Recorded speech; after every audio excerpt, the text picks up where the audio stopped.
मध्य प्रदेश कांग्रेस कार्यालय में पूर्व नगरीय प्रशासन एवं आवास मंत्री जयवर्धन सिंह और आदिवासी कांग्रेस के राष्ट्रीय अध्यक्ष विक्रांत भूरिया ने संयुक्त पत्रकार वार्ता को संबोधित किया। इस अवसर पर उन्होंने भाजपा सरकार के 2 वर्षों के कार्यकाल को नगरीय विकास में विफलता, भ्रष्टाचार, बेरोजगारी और स्वास्थ्य व्यवस्था की ध्वस्त स्थिति का प्रतीक बताते हुए कड़े आरोप लगाए हैं। दोनों नेताओं ने सरकार की उपलब्धियों को खोखला करार दिया और जनता की जान माल से खिलवाड़ के लिए जिम्मेदार ठहराया। जयवर्धन सिंह ने नगरीय विकास के क्षेत्र में सरकार की असफलताओं पर प्रकाश डालते हुए कहा, भाजपा के 2 साल उपलब्धियों के नहीं बल्कि नगरीय संस्थानों को कमजोर करने, योजनाओं को अटकाने, रोजगार छीनने और जनता को परेशान करने के 2 वर्ष हैं। पिछले 2 वर्षों में नगर निकायों के विकास को ठप कर दिया गया है। प्रदेश के शहरों में मास्टर प्लान तक नहीं लाया जा सका, जबकि कांग्रेस ने 1995 में मास्टर प्लान प्रस्तुत किया था। 2005 में अगला प्लान आना चाहिए था, लेकिन 22 वर्षों से अधिक सत्ता में रहने वाली भाजपा सरकार आज तक इसे नहीं ला पाई। भोपाल और इंदौर जैसे महानगरों को विकास की बजाय अव्यवस्था का शिकार बनाया जा रहा है। इतिहास में पहली बार मध्य प्रदेश के इतिहास में ऐसा हुआ कि छिंदवाड़ा जिले में 20 से अधिक मासूम बच्चों को जहरीली दवाइयाँ पिलाई गई। पहली बार मध्य प्रदेश के इतिहास में ऐसा हुआ कि इंदौर के सरकारी अस्पताल में 2 मासूम शिशुओं को चूहों ने कुतर डाला। पहली बार मध्य प्रदेश के इतिहास में ऐसा हो रहा है कि 3 सालों में जिस प्रदेश में 7 करोड़ की आबादी है, वहाँ 12 करोड़ लोगों की जांचें हो रही है और उस जांच एजेंसी को बिना अप्रूवल के, बिना कोई प्रमाण के भाजपा सरकार 9 अरब का भुगतान कर रही है। डॉक्टर विक्रांत भूरिया जी ने स्वयं आपको बताया कि हर एक डायग्नोसिस के लिए जांचों का कितना बड़ा महत्व होता है और यहाँ बिना कोई US FDA क्लियरेंस के, लाइसेंसों के जिस प्रकार से काम किया जा रहा है, ये एक बड़ा खतरा आज के समय आम नागरिकों में है और इसमें पूरा दोष जाता है भाजपा सरकार को। आज मैं आप सबके बीच विशेषकर हाजिर हुआ हूँ पिछले 2 साल में पूरे मध्य प्रदेश के नगरीय निकायों के विकास को लेकर। साथियों, कोई भी प्रदेश के विकास के संदर्भ में सबसे पहले शहरी विकास दिखता है। स्वाभाविक है, जहां हवाई अड्डे होते हैं, जहां ट्रांजिट रूट्स होते हैं, सबसे पहले कोई भी जब प्रदेश के बाहर का व्यक्ति आता है तो सबसे पहले शहरों को देखता है। संयोग से कल ही विधानसभा के विशेष सत्र का कार्यक्रम था, जिसमें रात को 10:30-11 बजे मोहन यादव जी ने उनके 2 साल के उपलब्धियां बताई और बड़े आश्चर्य की बात है कि उनके 2 साल में नगरीय निकायों को लेकर उनके पास एकमात्र उपलब्धि थी कि उन्होंने भोपाल तालाब में शिकारे चलाए हैं। शिकारा जो श्रीनगर में चलते हैं वो भोपाल में उपलब्ध करा दिए। अब उससे क्या लाभ मिल रहा है जनता को, उससे क्या लाभ मिल रहा है प्रदेश को? वो कह रहे थे कल विधानसभा में कि हम तो कश्मीर को यहाँ मध्य प्रदेश में लिया, भोपाल में लिया है। क्या वाकई में CM साहब ये आपकी गंभीरता है? यही आपकी सबसे बड़ी उपलब्धि है 2 साल के राज में? मतलब जो घोषणा शायद एक महापौर को करनी चाहिए थी, वो भी साधारण से कार्यक्रम में, वो CM साहब उपलब्धि बता रहे हैं 2 साल के कार्यकाल में। ये स्पष्ट दिखाता है कि आज के समय मध्य प्रदेश सरकार की क्या स्थिति है नगरीय विकास को लेकर। इसके साथ साथ उन्होंने बात करी भोपाल मेट्रोपॉलिटन एरिया की, इंदौर महानगर की, जबकि ये ऐसी भाजपा सरकार है जो सन 95 में जब कांग्रेस सरकार ने भोपाल का मास्टर प्लान प्रस्तुत किया था, अगला मास्टर प्लान 2005 में आना चाहिए था, लेकिन जिस भाजपा को सत्ता में 22 साल से अधिक हो चुके हैं पिछले 24 सालों में, आज दिन तक वो मास्टर प्लान उपलब्ध नहीं कर पाई है। ये सच्चाई भाजपा सरकार की है। और जो भाजपा सरकार आज तक मास्टर प्लान नहीं ला पाई, वो क्या महानगर बनाएगी? कल ही शायद अखबारों में आया है कि महानगर की ऐसी योजना है कि उसमें भोपाल से लेके सीहोर से लेके रायसेन, विदिशा, राजगढ़ तक, पचोर तक उसमें गांव जोड़े जाएंगे। भाई, आप भोपाल शहर का ही मास्टर प्लान 20 साल से नहीं ला पाए हो, आप कहाँ महानगर बनाओगे मध्य प्रदेश में? ये सिर्फ खोखले वादे हैं। ना वर्तमान सरकार के पास नियत है, ना प्लानिंग है, ना काम करने की क्षमता है। मैं आपसे कहना चाहता हूं, माननीय मोहन यादव जी के 2 साल पूर्ण होने पर एक बड़ी उपलब्धि, चाहे उनकी कहें या जो उनके विरोधी हैं उनकी कहें, लेकिन सिंहस्थ को लेकर जो उनकी लैंड पूलिंग की योजना थी, वो भी अब निरस्त करनी पड़ी, वापस लेनी पड़ी। मैं साथियों आपको अर्ज करना चाहता हूं कि ये कितना बड़ा घोटाला है, और मैं आप सबको एक एक तथ्य के माध्यम से किस प्रकार से पिछले 2 साल में, जब से नई सरकार बनी थी, मोहन यादव जी मुख्यमंत्री बने थे, किस प्रकार से उनने लैंड पूलिंग की योजना चालू करी और किस प्रकार से अलग अलग जगहों पर, अलग अलग तिथियों पर इसमें विरोध किया गया। सबसे पहले अक्टूबर 2024 में इसकी शुरुआत की गई थी। ये वादा किया गया था कि उज्जैन के अनेकों संतों के लिए स्थायी आश्रम के निर्माण के लिए, सिंहस्थ 2028 के लिए, सड़कों के निर्माण के लिए, बिजली की व्यवस्था के लिए, पेयजल के लिए, ड्रेनेज के लिए ऐसा निर्माण किया जाएगा जो स्थायी होगा। इसके अंतर्गत ये ऐलान किया गया था कि लगभग 2500 हेक्टेयर भूमि अधिग्रहण की जाएगी, जिसमें लगभग 2000 करोड़ का निवेश किया जाएगा। लेकिन ये 2500 हेक्टेयर भूमि सरकारी भूमि नहीं थी, ये उज्जैनी किसानों की भूमि थी। जब धीरे धीरे इसकी बात बाहर आई, जब आम किसान ने चर्चा करी, हमारे उज्जैन के अनेक नेताओं ने, चाहे महेश परमार जी हो, चाहे दिनेश बोस जी हो, चाहे अन्य वहाँ के सारे नेता हैं, जब उनने इस मुद्दे को उठाया, उनने स्पष्ट कहा कि परंपरा सदैव ये रही है कि सिंहस्थ क्षेत्र में अस्थायी व्यवस्था होती है, कभी भी स्थायी व्यवस्था नहीं होती। अस्थायी रूप से वहाँ जगह ली जाती है, जिस पूरे क्षेत्र में सिंहस्थ का मेला आयोजित किया जाता है। लेकिन उनकी बात को नहीं माना गया। लगातार इस दिशा पर काम चलता रहा, क्योंकि कहीं ना कहीं इसमें सीएम साहब की निजी कुछ रुचि थी। ये बात कहीं ना कहीं पूरे प्रदेश देश में चर्चा में थी। उसके बाद फिर सितंबर 2024 में कांग्रेस के विधायकों के द्वारा इस मुद्दे को उठाने के बाद स्वयं भारतीय किसान संघ भी शामिल हो गया। उनने भी अनेकों अलग अलग स्तर पे इस बात को उठाया, इस विषय को लेकर आंदोलन किया।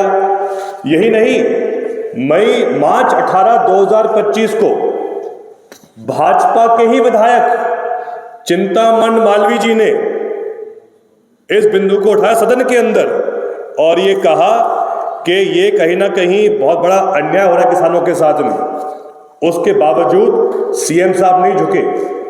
निजी इंटरेस्ट के लिए, खुद की रुचि के लिए, खुद के स्वार्थ के लिए वो इस योजना को लेकर आगे बढ़ते गए।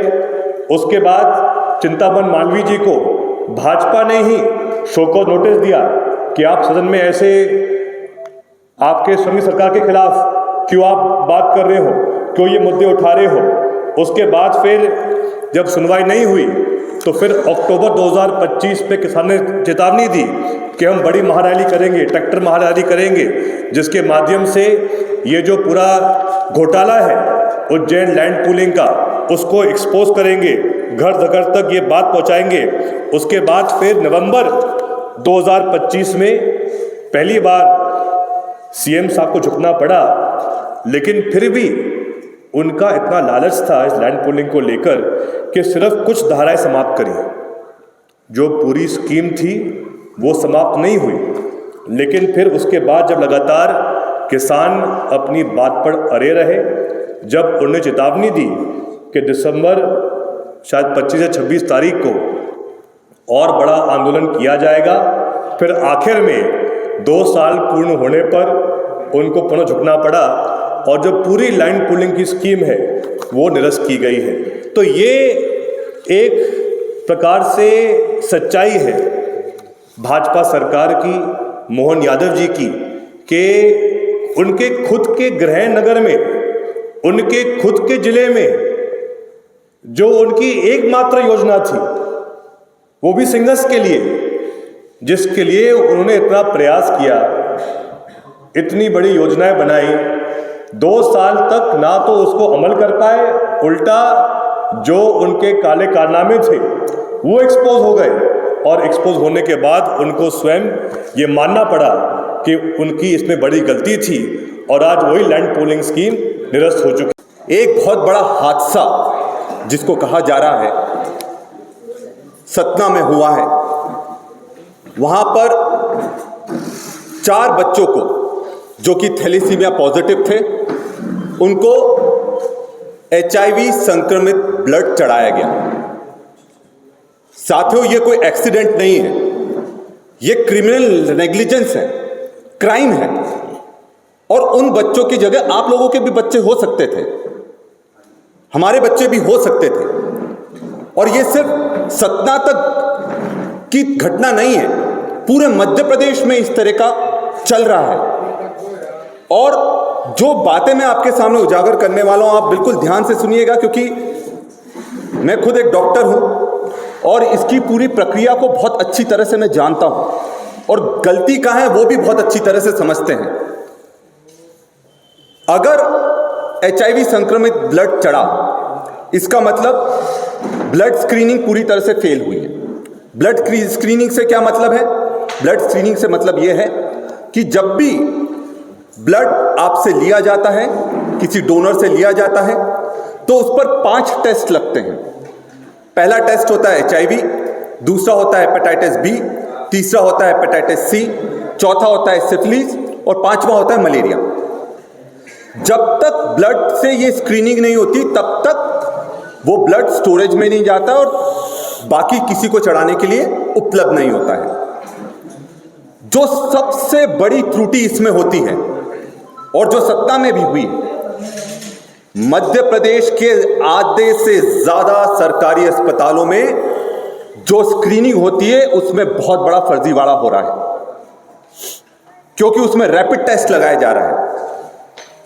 इसमें एक रैपिड टेस्ट होता है, मतलब फटाफट आप लगाओ, आपको रिपोर्ट उसी में आ जाती है, क्योंकि कार्ड टेस्ट होते हैं ये।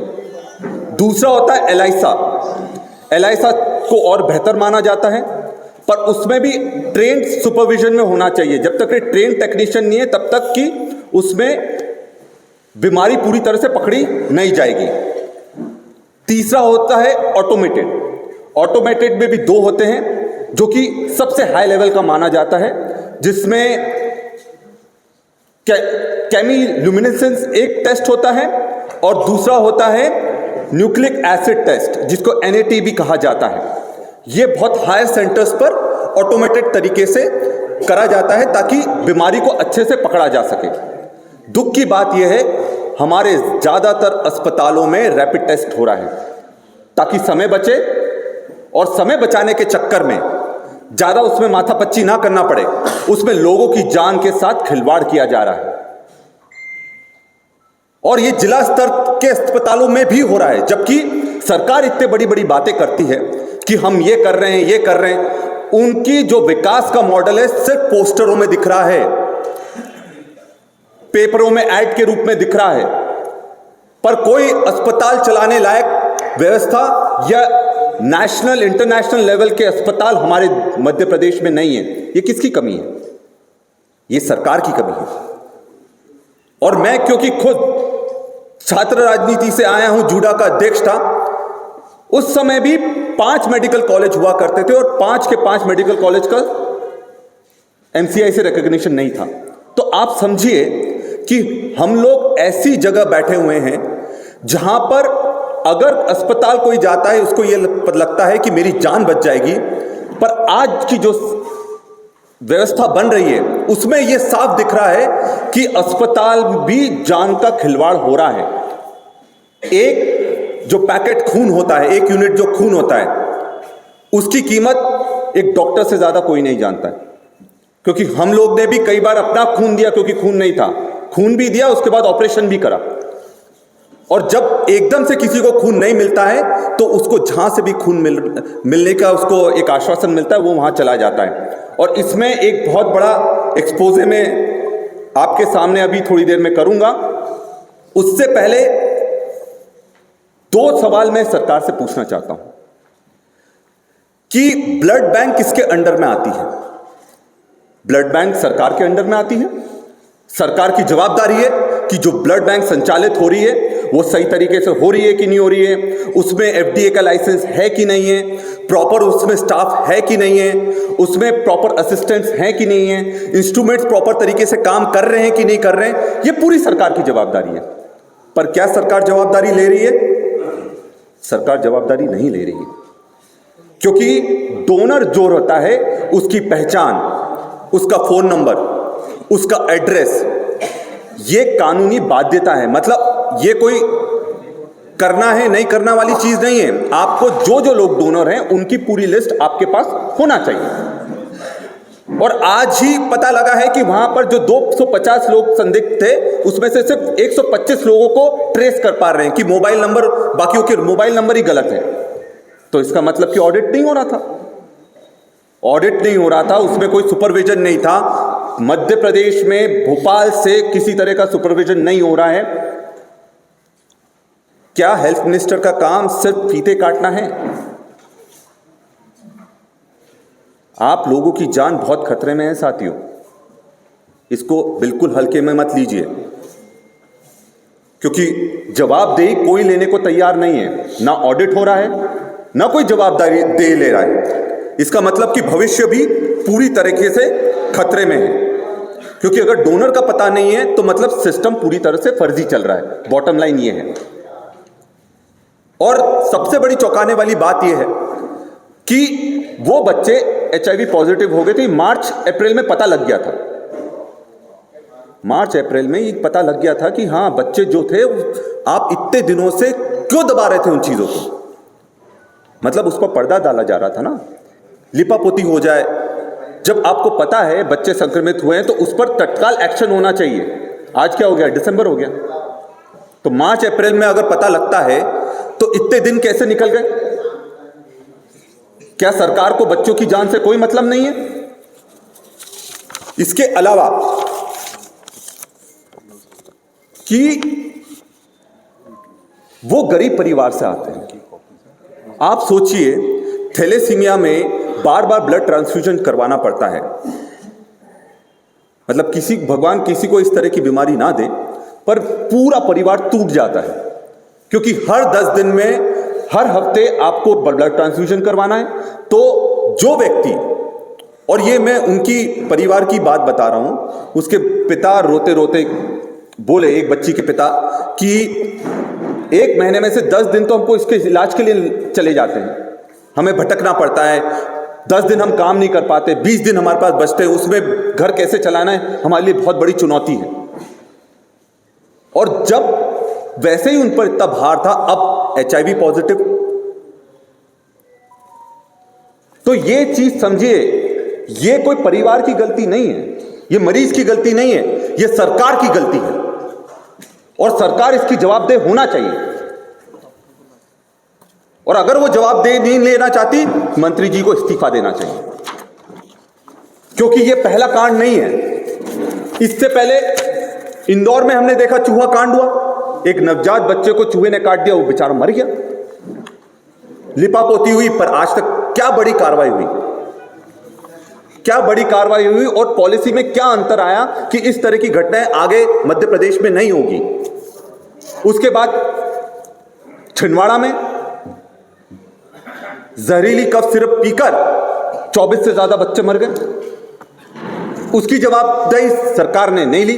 जबकि छिंदवाड़ा में जब ये घटना हुई, वहां के प्रभारी मंत्री पूरी जांच हो गई, आखिरी तक नहीं गए वहां पर, अभी कुछ दिन पहले जाकर आए हैं। तो ये सरकार जीरो अकाउंटेबिलिटी की सरकार है।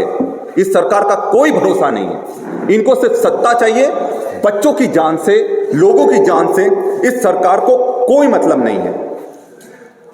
जांच समिति बनाई गई सतना में, फिर जांच समिति अभी तक नहीं पहुंची है वहां पर।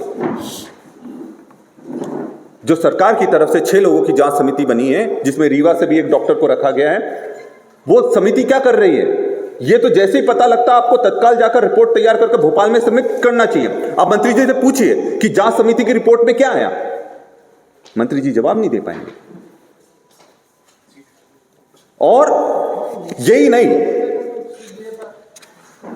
कि जो सबसे बड़ा खुलासा मैं आपके सामने करना चाह रहा था और जो हमारे साथियों के माध्यम से हमें पता लगा है, इसमें बहुत बड़ा ड्रग एडिक्ट रैकेट है। अब आप पूछोगे ड्रग एडिक्ट रैकेट का इससे क्या लेना देना? इमेज टीवी के लिए हेमंत माली की रिपोर्ट।